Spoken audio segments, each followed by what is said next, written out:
Iran has announced 2 days of mourning after more than 250 people were killed in two powerful earthquakes on Saturday.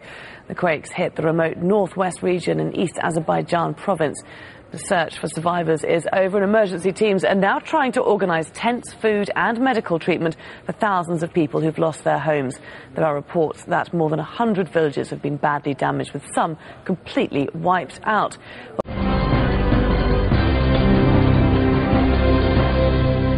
They devastated 20 villages in the mountainous area, with many buildings destroyed. About 16,000 people are living in temporary tents and feeling the aftershocks. President Mahmoud Ahmadinejad ordered officials to start rebuilding immediately, but the work is expected to be difficult because of the widespread destruction.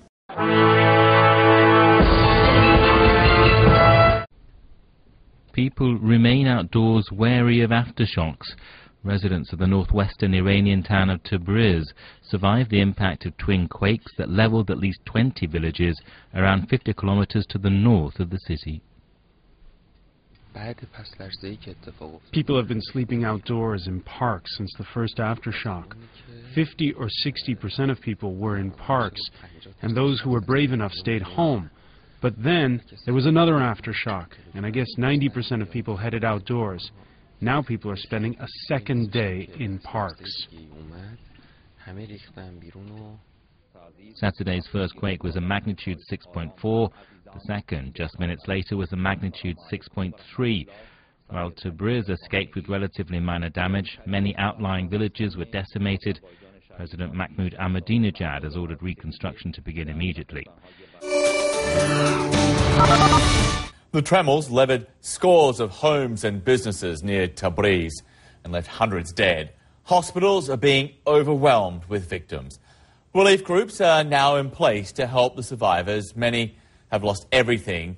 Aid workers are handing out bread, bottled water, as well as tents. Let's get more on this now from our Shahzad Bazorgmeyer, who is on the line from Tehran. Shahzad, some reports that emergency aid is yet to reach the more remote areas. What's the latest on that?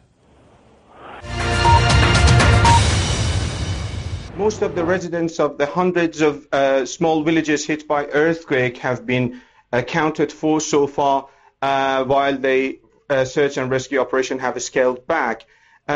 Search operation is still going on, and some rescue teams are still searching for more survivors in more remote areas with dog squads and devices.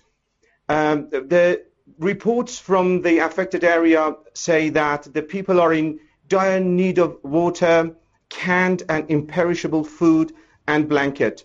The people need water for drinking and also to wash the dead body, because according to the Islamic rules, they have to wash them before they bury them. Yesterday, Iran's Minister of Health said that the dead bodies on the ground is still a problem that should be taken care of.